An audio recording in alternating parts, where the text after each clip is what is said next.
But as I explain what it means, the original meaning, and how it's come to what the modern significance of this lifestyle is, then as well in terms of having a gathering here of the international Ajahn Chah Sangha, we still, in a sense, consider ourselves tudong monks or forest monks, even though we may live in places like New Zealand and the north of England or northern Canada, for example, where, of course, the lifestyle must be very different. So there's another aspect. There's you could say, the spirit of being a tudong monk, or the spirit of tudong, as well as the actual practical conventions. So I'll try and give a bit of an overview first about what this word means, what it comes from. You can see this picture, I can see it on a monitor. There's a monk walking along the road with his bag. So I'll come to that monk in a few minutes. We just have him as a nice image for now. Go back to this word dhutanga. So I'll explain a little bit about the original meaning of the word, just to give a flavor. Right from the time of the Lord Buddha, who, as you know, was alive in India roughly 2,500 years ago, in a period where there was a very, very wide diversity of spiritual practice, spiritual undertaking. There was a vast range of ways in which the spiritual life could be led, from the more traditional Brahminical form of priesthood, very much bound up with living in close association with lay people, in fact, as, in a sense, a lay person, with a married and with a family, and much of the focus being on rites and rituals and mantras and chanting. As well as another sphere, or another group or way of living out the holy life, was the more ascetic, renunciate lifestyle, often called samanas, or ascetics, or wanderers, paribhajjakas.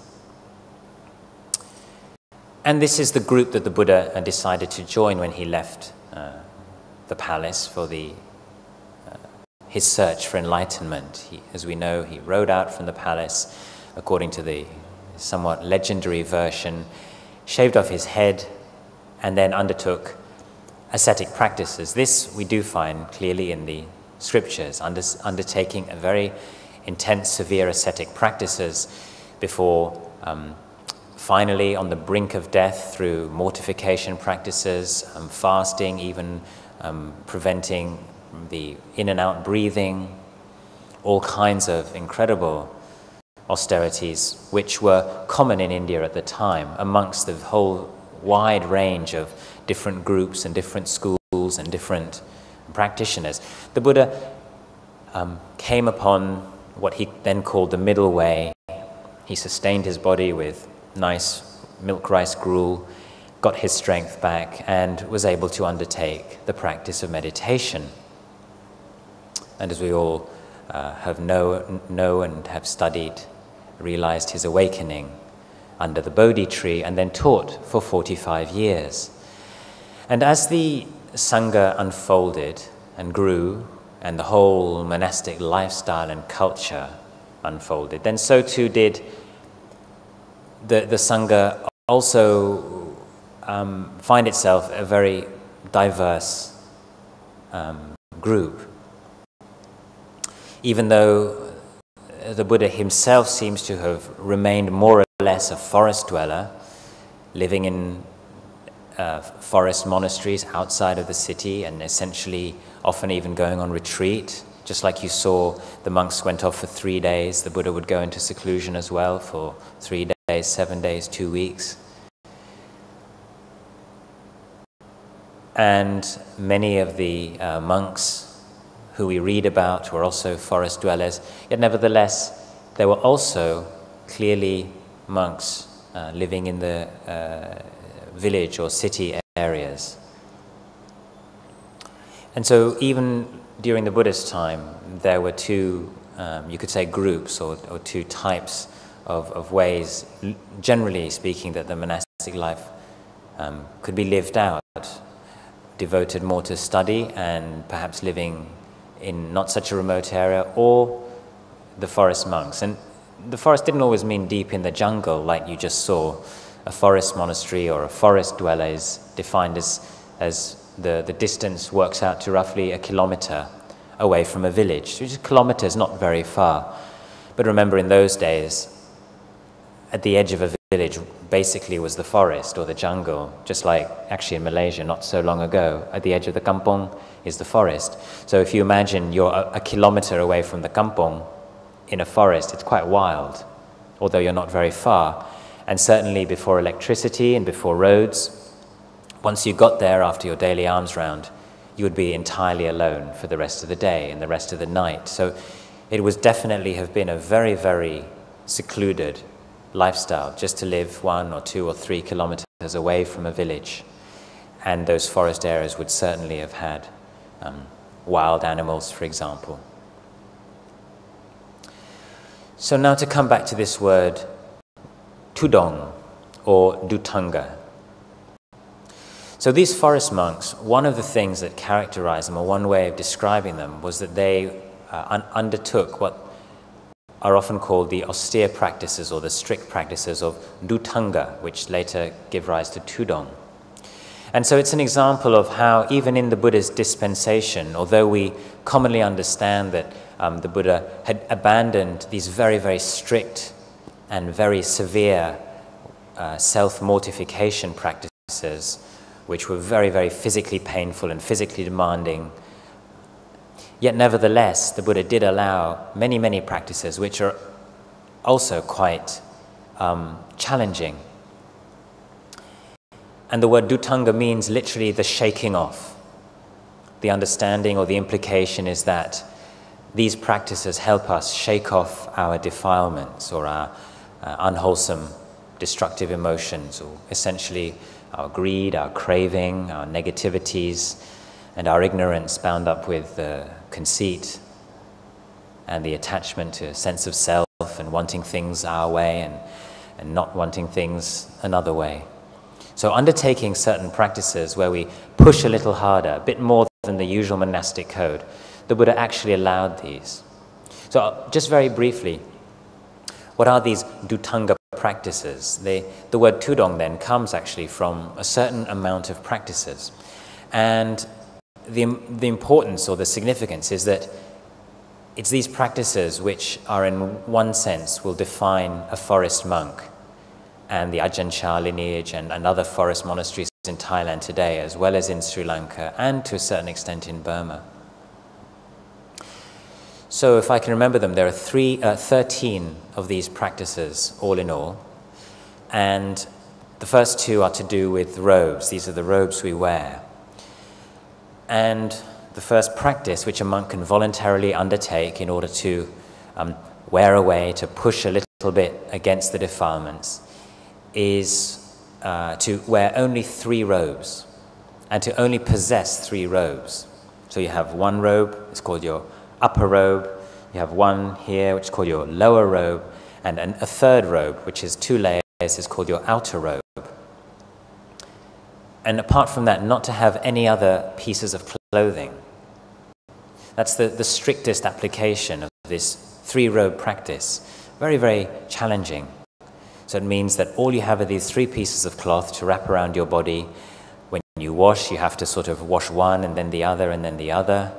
If it gets dirty, you have to, go with it dirty for a while. If it's cold, which it is in India and even in Thailand and north of Thailand, north of Burma, it's very, very cold. So it would mean going without extra blankets, extra hats, extra things like that. Certainly no socks and pullovers and jackets. Now, of course, you perhaps can't do that in the West.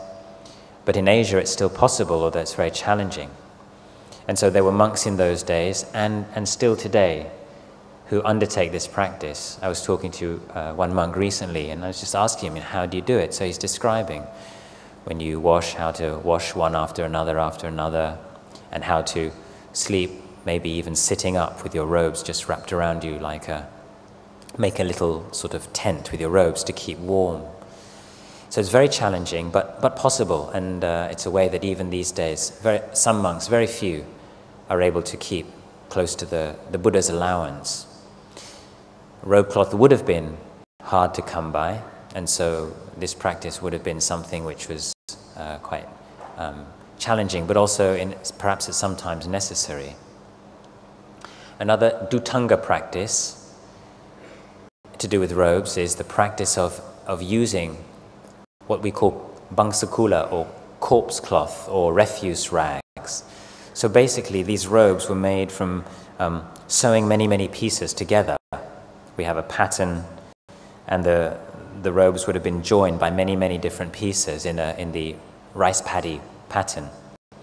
And so rather than accepting bits of cloth which generous lay devotees like yourselves would come and offer to the monks, there was the tradition to go around and one by one gather small pieces from the side of the road or from a waste heap, or to take a piece of cloth, the white cloth that they wrap around a corpse. You would take a corpse or a body to a charnel ground and wrapped in a white cloth, and the monk was allowed to take that cloth because it had been abandoned. It's not stealing. So then to take it, to wash it, and then cut it and sew it, and then dye it with the traditional brown color, and then wear it. So it's a practice where you avoided getting fine robes and have wealthy lay donors giving you nice big robes. As well as if you take up the corpse practice, you have this constant reminder of your own death by being wrapped in a shroud. And again, this is a practice we can still do today in Thailand, where they bring the body to the monastery for cremation, wrapped in a white cloth, and after 1 or 2 days, some of the bodily fluids have oozed out onto the cloth, and these stains will never go away. So you always have a slight patch here and there, and you remember that that's the nature of the dead body. So I'll try and move through them quickly now. There are certain other practices to do with what we call bindabata, or alms round. The practice of only eating food that you gather on alms round itself. So not receiving any food in the monastery. So you go on your alms round and that's all you get. So this morning all you would have is white rice. So no going to the buffet tables afterwards. Then there's another practice of going to wandering through houses without specifying any particular house, without thinking I'll go to this house or I'll go to that house, or I have an appointment, I have an invitation at this house or that house. Just wandering through the village with no fixed route or with nothing in mind. So you might get something, you might not get something. Another practice is to eat only on one occasion. Only you sit down, you have your food, and only at one time. So in most Thai forest monasteries, this is still observed. We eat one meal a day at 8 a.m. or 7:30 or 8:30, but only once. And you can be quite strict with this. So even a small snack or a drink of milk would be considered a meal. So you would make sure you only have one time when you take anything, any solid food or anything like that. Another practice is to do with the bowl. You've seen we have these alms bowls, is to put everything in your alms bowl. So that means not to have little dishes with nice sweets and cakes or soup, or not to use the bowl lid for your fruits, just to have everything in the bowl and it's all in there and you mix it all together. Rice, curries, sweets, fruits, everything. Again, this goes against the stream. Many people just find this, even the thought, disgusting.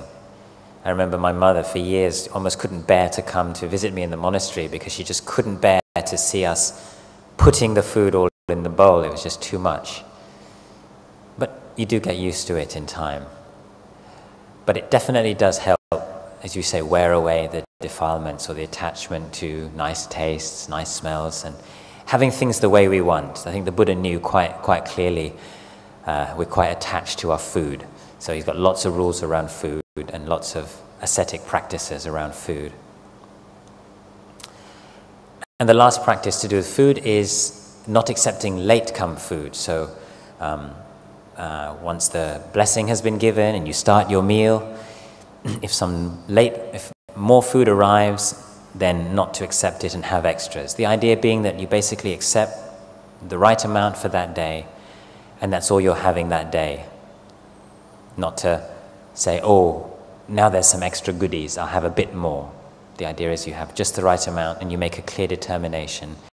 When I start my meal, that's good enough. This is what I'm having for the day. Then there are some practices regarding our living environment. So you just saw the video, and some of our branch monasteries there, the monks, they're not living in huts or buildings or kutis. So the first dhutanga or ascetic practice around living is simply you can live in a hut, but to live in a forest rather than in a city area. That's a tudong or dhutanga practice. Another practice is to live in what we call a charnel ground or a cemetery or a cremation ground.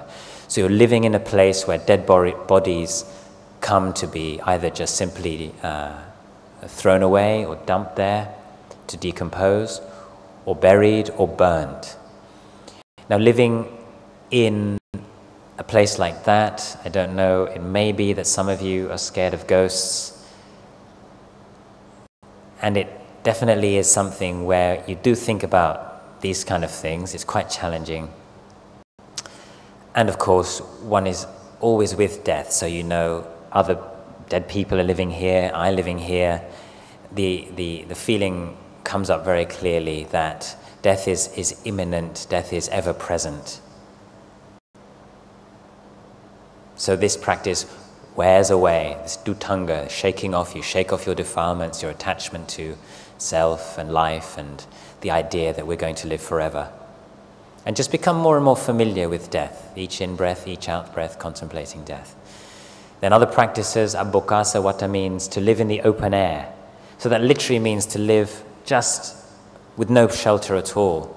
And this, I think, must have been a very challenging practice, whether in the past or today. I don't know any monks that literally live in the open air, just with no shelter, no roof, no nothing.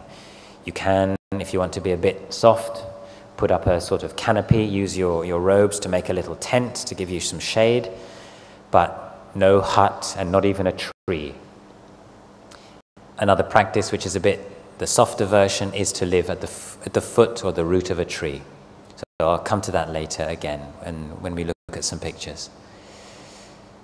Then the last practice is to do with what we call putting forth effort. And this practice is called nesajika. Nesajika means not lying down. So the 13th of these dhutanga or austere practices that we shake off our defilements with is to not lie down for a period of time, usually for one day and one night. So yesterday I talked about walking meditation. It's possible to walk meditation through the night, or sit meditation through the night, or stand through the night. This is a very difficult, challenging thing to do, but in the Ajahn Chah tradition, he did encourage the monks and nuns and lay people as well who come to keep the 8 precepts on the Uposatha to do this through the night, to sit and walk and then chant at 3 a.m. And it really does mean one has to put forth effort. You really find yourself struggling with the constant wish simply to go to sleep or to lie down or to stop. There's this feeling, oh, it's just so difficult, and that's very natural. So one's forced to push oneself, if one can. It's the middle way. So these practices, remember, they're not rules. They're not something that monks have to do. They're called allowances. The Buddha allowed the monks to do that if they wanted to, if their bodies were strong enough, if they had the will or the intention and they wanted to undertake a more austere way of living. So the forest tradition, or the forest monks, essentially used to take on these practices. But I just want to say now, it's not the case that you can't do these practices, say if you're living in a village monastery, or even at home, you can try it. You don't have to sleep tonight if you want. You can walk meditation all night. You can put all your food in a big bowl and mix it all up and eat once a day. So these aren't, you don't have to be a forest monk to do these practices. And monks also in the village and in the cities over the years have also undertaken one or two of these practices, just as a way of going against the stream. But the reason these dhutanga practices are associated with the forest tradition is because the majority of the monks undertaking them were living in the forest areas and were what we call the forest monks. So dhutanga became tudong. The Thai word, the derivation or the way it's pronounced is tudong. So forest monks began to be called tudong monks, which means that they keep these strict practices. Now what happened is, over the years, during the, say, this previous century or the last 60, 70, 80 years, as these tudong monks keeping these practices began to walk from one monastery to another, so Ajahn Chah, our teacher, he ordained in the village monastery, and after a few years he realized that the practice and the keeping of the rules wasn't really in line with what he read when he read the scriptures. What did the Buddha really lay down? So he began to seek other teachers. He'd heard about the forest tradition, so he left his village monastery and he heard that there's these other forest masters teaching meditation, they're keeping the rules, they're seeking liberation. But of course, not having any money and there being very few roads, and Thailand being essentially a jungle area, 2/3 of the country or even more covered by forests and jungles, he and the other monks had to walk. There was no choice. It wasn't something which you decided to do, you chose to do, like we go hiking, or these days we go tudong, like you can see in the picture. It's a choice we make. In those days, it was the way to get from A to B, from Ubon town to Korat to Sakonnakhon, Udon. These are towns in Thailand. You had to walk. So what happened is that these monks wandering through the forests, looking very much like this venerable you can see in the picture, keeping these tudong practices, became known as tudong monks. And so people began to get the idea that this is what tudong means. It means to walk on tudong. It means to walk from A to B through the jungle, and sometimes living in the jungle, and sometimes seeking out a teacher, or just simply going to your home village, or going on to visit another monastery just for a visit, but essentially walking on tudong as opposed to taking a train or a car, and keeping these tudong practices, these 13 practices I've just outlined, living in the jungle, eating once a day, eating out of the bowl. Now you're very familiar with us. Over many years, the forest monks have been coming to Malaysia, so everybody's familiar now. We have our alms bowls and we eat out of our bowls. But many, many years ago, the practice had almost died out, and the forest tradition in Thailand, Burma, Sri Lanka wasn't so well known. And so monks would still go on alms round using the bowls, but when they got back to the monastery, they would often just be served with plates and bowls and spoon and fork. So this practice became more and more well known again. Oh, there are these forest monks, they eat out of their bowls, they eat only once a day, they live in the forests, in the jungles, and they walk from A to B, partly because we don't use money. That's not a forest, a dhutanga practice, but it's one of our Vinaya rules. And so not using money often means one has to walk. You don't have somebody to buy you a ticket all the time, a bus ticket or a train ticket or a taxi fare. So if that's the case, then what do? You have to walk. Often you get a lift very quickly. You don't have to go very far sometimes, not much further than the first corner or just to the edge of the village or 100 meters down the road. but nevertheless you begin by walking. So as time went by, monks began to take on the practice of walking. It became somewhat of a tradition.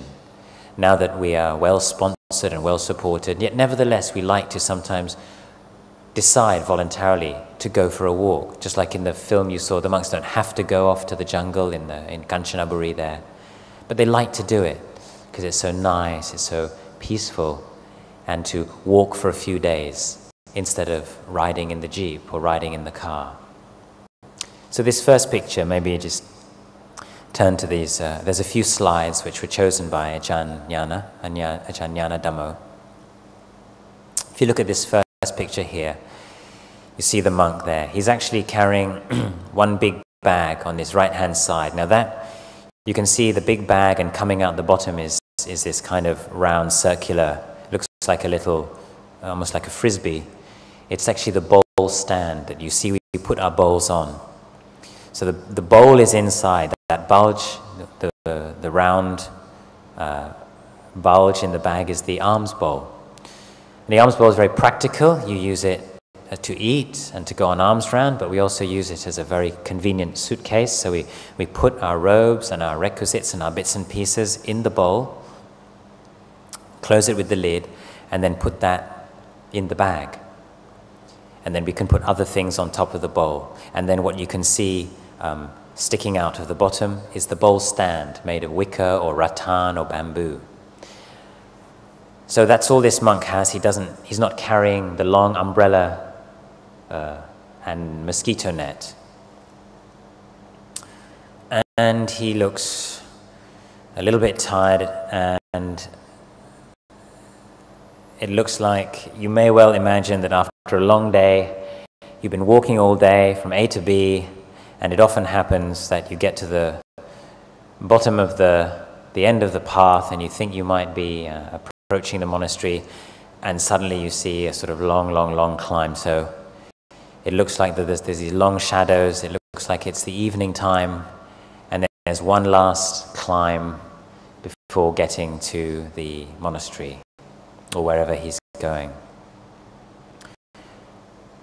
And so this is a typical image you can see is on dirt roads. It's much nicer to walk on a dirt road if you can find a dirt road than a normal tarmac road, much less traffic, and you just feel natural. One of the real, you could say, highlights, or the real main point of going on tudong these days, why we would walk from A to B, or to go to a place where we're in a jungle or in a remote area and really walk, is just to be close to nature.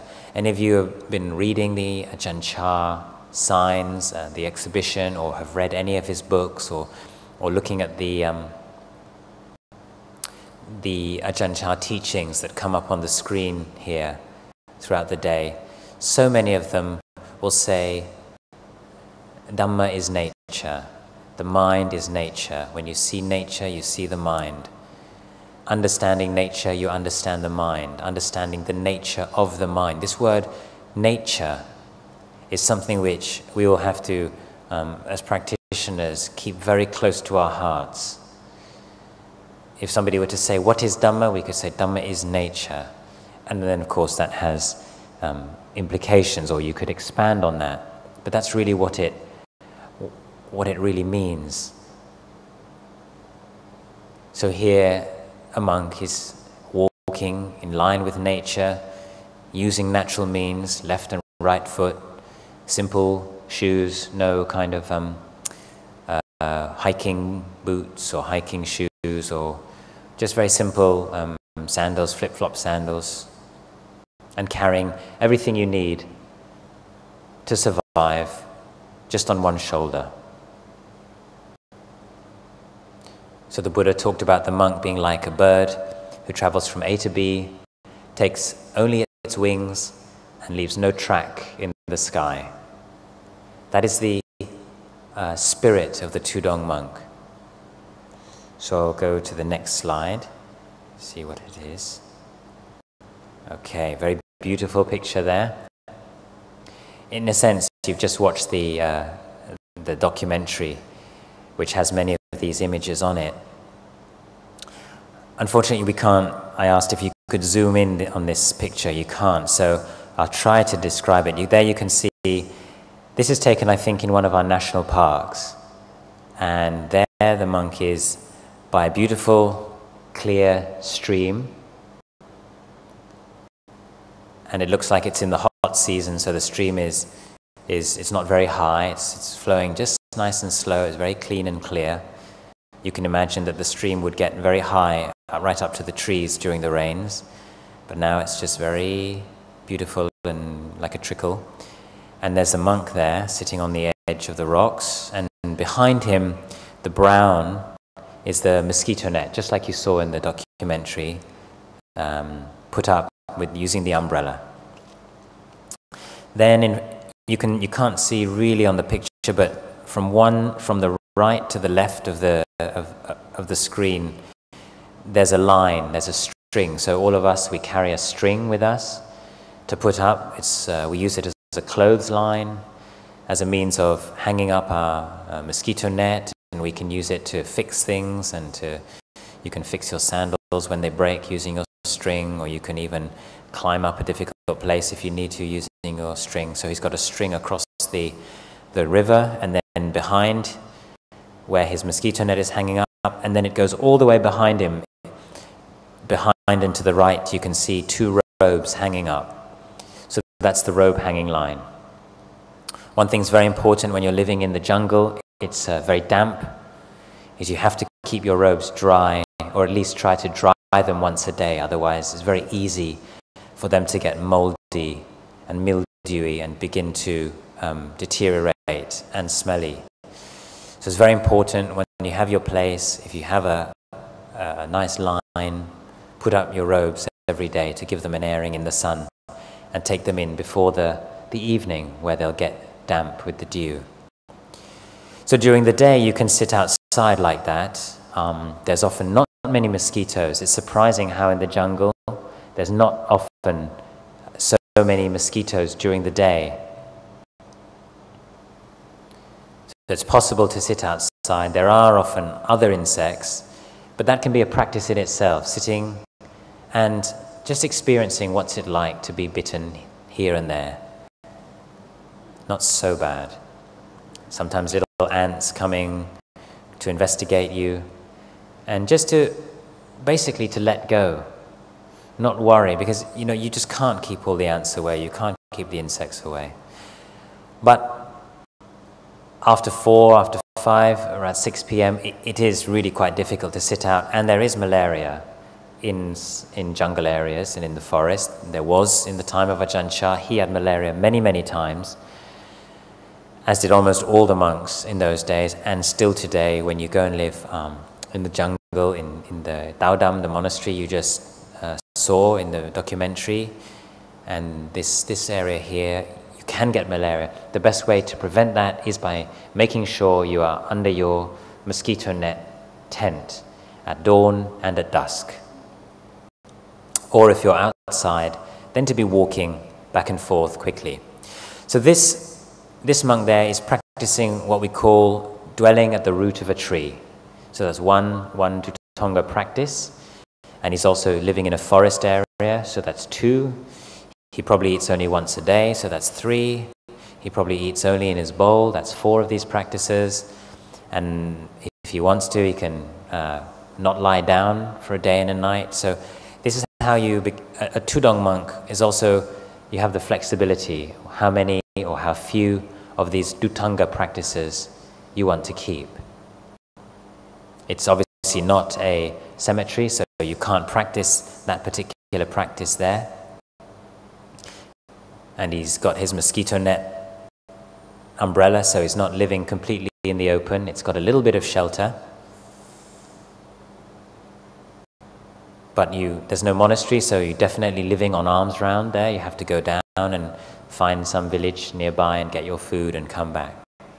So this is how we incorporate these original 13 dhutanga practices with what we understand by the modern day tudong, of more or less going by voluntary choice to wander from from one monastery to another to visit teachers, or to go and live in the forest or a jungle or a national park, just like this. So maybe one day we'll have the tudong, the Malaysian tudong tradition in Taman Negara and these kind of places.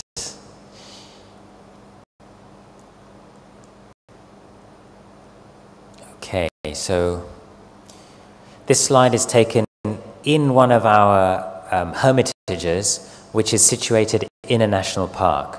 So this is a good example of how you have a monastery itself. It's a hermitage situated in a national park. So it's in some ways used regularly. It's a permanent residence for monks. But this is a cave. It's a cave near a stream, near a river. And the monks have been living there on and off over the last 20 years. In the documentary just now, it's the monastery near the Mekong River. And there you can see there's a monk. He's sitting on a little bamboo platform. Again, there's no mosquito net put up. During the day, it's quite okay to sit without a mosquito net. This cave is very low. So if you put your mosquito net up all the time there, it basically hits your head. It's quite awkward. So you just have to put it up when you sleep at night. And so this, you can see there's a wooden frame and it's got bamboo. You can't see there's bamboo slats where he's sitting.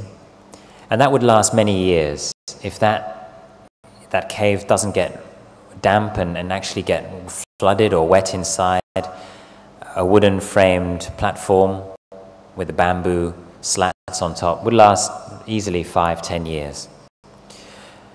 But partly it lasts because if you can see, just look at the feet of that platform, you can see what looks like a little dish. And actually each of the feet of that wooden platform or we call it in Thai a tiang, is in a little dish which has got oil inside it. And so no ants or termites can crawl onto the wooden legs. So one, that protects the wood, but that also protects the monk from having creepy crawlies crawl onto him at night. Behind, if you look to the, say on the picture, if you look to the right, you can just see there's a shrine. So I don't know if I have, oh, sorry. I don't have any kind of pointer. I can't point to it on the slide, but there's a very simple shrine there with a simple black Buddha image. And in the foreground, you'll see there's a big yellow candle. In Thailand, they offer these very big candles. These are very useful because they will burn for many, many days, many, many months even. So you just light one every night for a few hours, and you can get enough light to walk, meditation, back and forth. And it will last many, many days, many months. And really in the foreground you see this very black kettle. So every monk likes a cup of tea. And so in the afternoon, we all like to boil up a little pot of water. Now, you can see there that the kettle is resting on rocks over a little, what's like a stove area. One of our rules is that we can't just make a fire on the soil, on the ground. So we have to either make a fire on rock, or it can be made on an old patch of ground where there's been a fire made before. This is one of the rules for tudong monks, which very much goes back to India, back to the time of the Buddha, when in the Indian culture, the Brahminical culture, the earth was perceived as a kind of life form. And as well as being a life form itself, surely the soil would have housed many, many living beings, small animals. So if a monk were to just light a fire anywhere, it would possibly kill that life form, either the earth with one faculty of life or these animals. Now the Buddha himself didn't seem to have held the view that the earth and stones and water did have a kind of form of life, but nevertheless that was the Indian belief. So out of respect for that, And so that the monks wouldn't be criticized, we have a rule where we can't just light a fire anywhere. But this is a rock cave, and that place is a rock, so it's actually okay. And it's been lit before by somebody. So that's our blackened kettle. A kettle like that would last many years, but because it's constantly having a fire underneath it, soon the metal breaks down. You see the handles disintegrated, and it's now being held together by wire. And the front part of the handle's leaning forward. It won't be long before that breaks as well. So we like to more or less use them until they disintegrate, because it's always it's a pity to just keep using new kettles for that. So you get about maybe 5 years, 10 years out of a kettle like that, and then request a new one.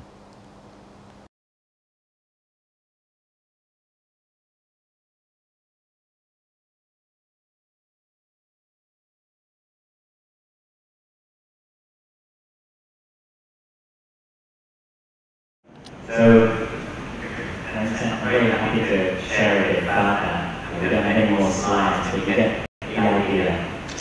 And in a sense, I'd just like to say, really, to try and now wrap up everything. This is the next talk. Just to summarize that really at the heart of tudong, or the dhutanga practice, or the forest monk's life, as you can see, it's nature, simplicity, contentment. And the next slide is going to be an image of a group of monks on alms round in a very small, simple village. You may know the Dhamma part of verse that just as bees gather nectar from the flower without damaging it, so too monks should live in dependence on lay people without overly burdening them and damaging them and damaging their faith. This is also one of the very key spirits of the forest monk's life, is to be content with little. In fact, contentment was one extra dhutanga practice, content with any dwelling you get. So it's a sort of ethos, a spirit with which we try to approach our lives. And so in relating to the external world, which is very, as you know, fast-paced, modern, can be very, very complicated, always trying to keep it simple. So yesterday Ajahn Siripanyo mentioned this very sweet Australian squirrel-like animal called the bilby, which is in danger of extinction. Definitely one of the animals in the jungles which is very much in danger of extinction. It's a forest monk. But it's as long as there are forests and as long as there are secluded places, then it's always possible to live this lifestyle, to be dedicated to it. But as I said, it's not actually about living in a jungle, because we can't all do that. So in a sense, to share the Ajahn Chah Day, the Ajahn Chah Remembrance Day, what we're trying to do is say, how can the spirit of these teachings be communicated so that all of us, ordained or lay, whatever age or sex, race, whatever, how can we practice them? So those principles of the tudong life, the forest monk's life, simplicity, contentment, love of nature, solitude, wanting little, these are things which I think I'd like to leave this little talk on, share that with you for today.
มพุทธัสสะนะโมตัสสะภะคะวะโตอะระหะโตสัมมาสัมพุทธัสสะนะโมตัสสะภะคะวะโตอะระหะโตสัมมาสัมพุทธัสสะพุทธังธัมมังสังฆังนะมัสสามิอิโตปะรังสักจังธัมโมโสตโพติ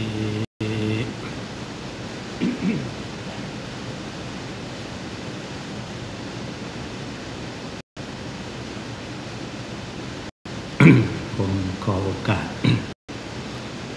พระเถรานุเถระด้วยความเคารพโดยเฉพาะพระเดชพระคุณหลวงพ่อพระราชสุเมธาจารย์ซึ่งได้ให้เกียรติมาเป็นประธาน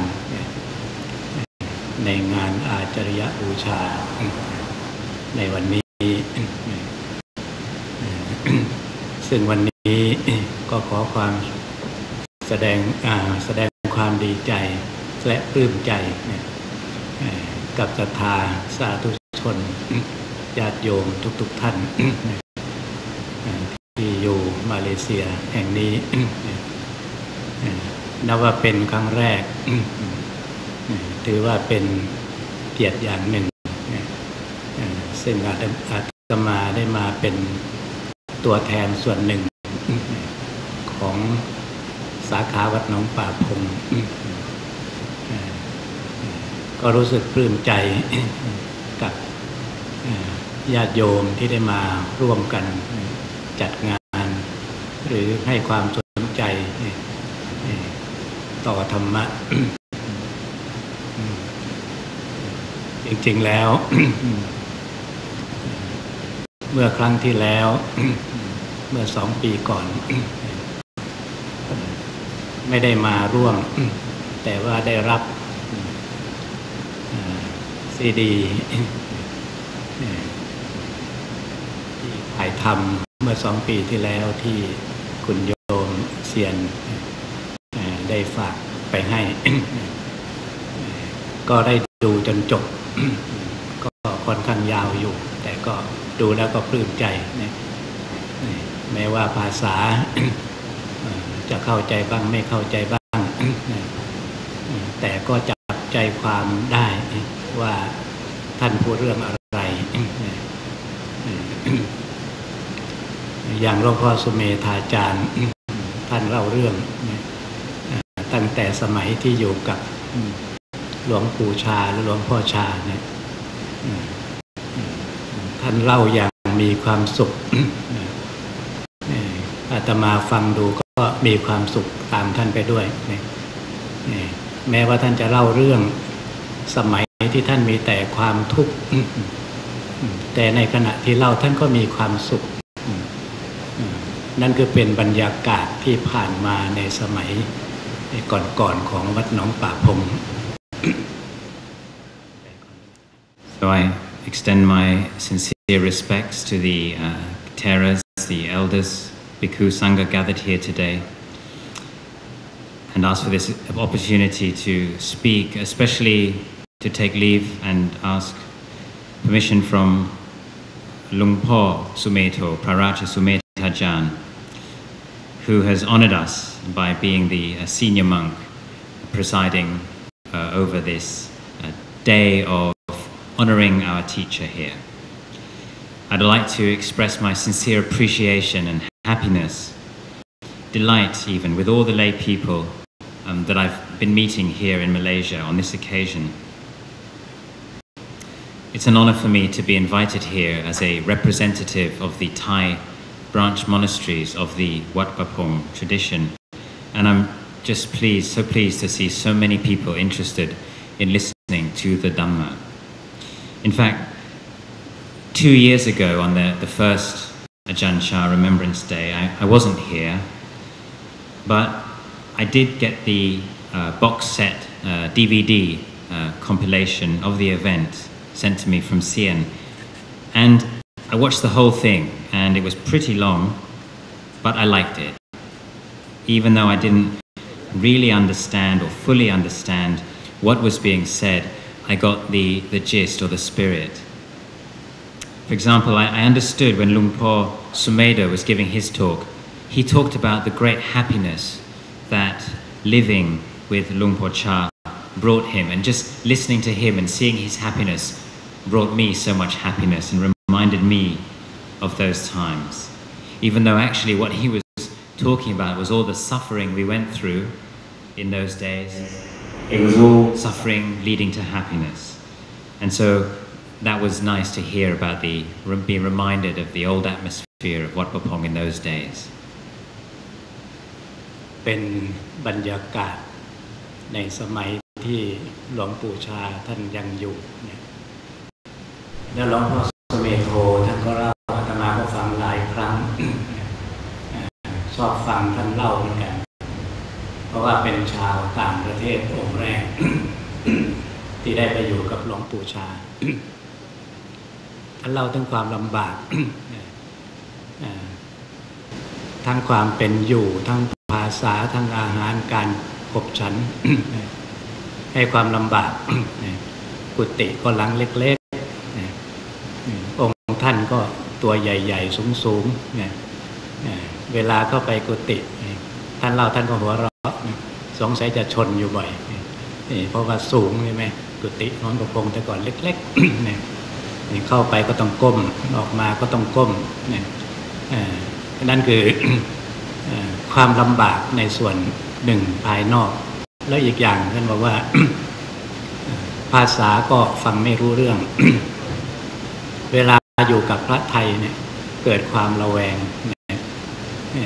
พอก็พูดถึงเรื่องฝรั่งปุ๊บเนี่ยก็จะระแวงไอ้ที่ระแวงไม่ใช่อะไรหรอกนะกลัวเราจะทำไม่เหมาะไม่สม ไม่งามพอได้ยินคำว่าพระฝรั่งนี่ก็ตกใจหน้าแดงขึ้นมานั่นก็คือบรรยากาศแต่ก่อน แล้วก็ฟังไม่รู้เรื่องหลวงพ่อก็เทศนานอีก เทศทีก็ 2-3 ชั่วโมง ก็ไม่ยอมหยุดแล้วที่ประทับใจอีกอย่างหนึ่งก็คือ ท่านบอกว่าทนไม่ได้วันหนึ่งก็ไปหาหลวงพ่อชาขอโอกาส บอกว่าฟังภาษาไม่รู้เรื่องนั่นก็ฟังไม่รู้เรื่องขอโอกาสหลวงพ่อไปอยู่ปฏิบัติอยู่ที่กุฏิสบายๆ ว่าอย่างนั้นนะแต่หลวงพ่อไม่อนุญาตเราก็เลยเป็นทุกข์ต่อไป นั่นคือความทุกข์ในสมัยที่ท่านอยู่ใหม่ๆนั่นเป็นส่วนหนึ่งที่ท่านเล่าให้ฟัง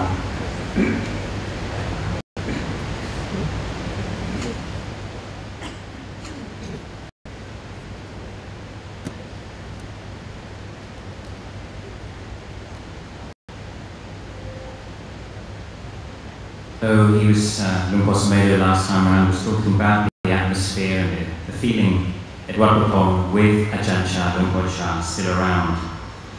Luong Por Sumedho talks about it, and I love listening to him talking about those days. He was the first Western monk, or the first foreign monk to go and study with Ajahn Chah. And he always talks about the difficulties, the Dukkha, the difficulties regarding the living conditions, the food, the language, just the huts, the kutis. They were so small. You know, Ajahn Sumedho is so big. He's well over 6'3", and we just had these teeny weeny huts in Wat Nong Pah Pong. So he was just always banging his head. When he'd go in, boom, he'd bang his head. Coming out, boom, he'd bang his head. So you know, there was these difficulties, and the language. He didn't understand Thai at first, so he'd always be jumpy and a bit suspicious or nervous whenever he heard the word Prat Farang. This is the Thai for Western monk, or Farang literally means like a Westerner. So it'd be like Orang Putte in Bahasa. He'd just hear speaking Thai and he'd hear the word Prat Farang, and he'd think, oh, what are they saying about me? But not suspicious in a negative way. He was just always concerned. Maybe I've done something wrong. Maybe I have some fault to correct, and they're talking about me. So he was always wondering, what are they saying? And then difficulties with regard, just the living condition. It reached a point where he just couldn't bear it, sitting through Ajahn Chah's 3 or 4 hour desanas, Dhamma talks, in a language that he just couldn't understand. So one day he went to Ajahn Chah to see him in his kuti and said, Luong Por, I just can't understand these Dhamma talks, it's a waste of time. Wouldn't it be better if I just went and did some nice meditation practice in my kuti? And Ajahn Chah said, no. So that was dukkha, that was suffering that he had to go through. Initially, living at Wat Papong with Ajahn Chah for him was so much suffering. นี่ก็เป็นเทคนิคอันหนึ่งที่หลวงพ่อชามักจะใช้กับลูกศิษย์ คือจะไม่ให้ได้ตามใจหรือตามอยากฉะนั้นการปฏิบัติแต่ก่อนแทบทุกองค์ที่อยู่กับหลวงพ่อชาเนี่ยจะต้องเจอทุกข์กันทั้งนั้น จึงได้ข้อคิดหรือคติธรรมจากหลวงพ่อชาที่จะมาจำฝังใจ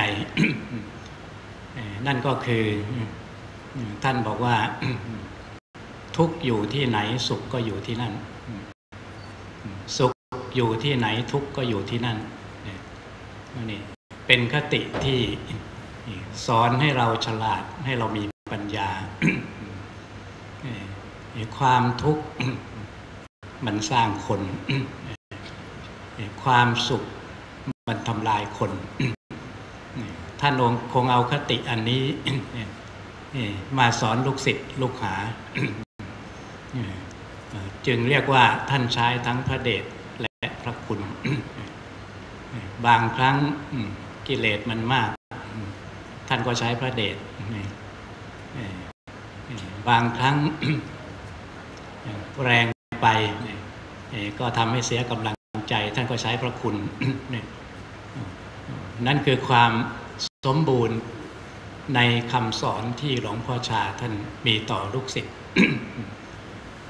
ในส่วนพระเดช หรือเรียกว่าในส่วนที่ท่านค่อนข้างจะดุก็มีเป็นบางครั้งบางคราวสำหรับลูกศิษย์บางท่าน อย่างพระฝรั่งนี่ก็คงโดนมาหลายองค์เสียดายวันนี้อาจารย์ยนะไม่ได้มาพูดมาคุยนะท่านก็ได้ประสบการณ์เยอะเหมือนกัน ท่านก็โดนหลวงพ่อเตะ ยอมเคยได้ยินนะน่าจะได้ยินเนี่ยตอนฟังใหม่ๆอาตมาก็ยังตกใจเหมือนกันหลวงพ่อเตะด้วยเลย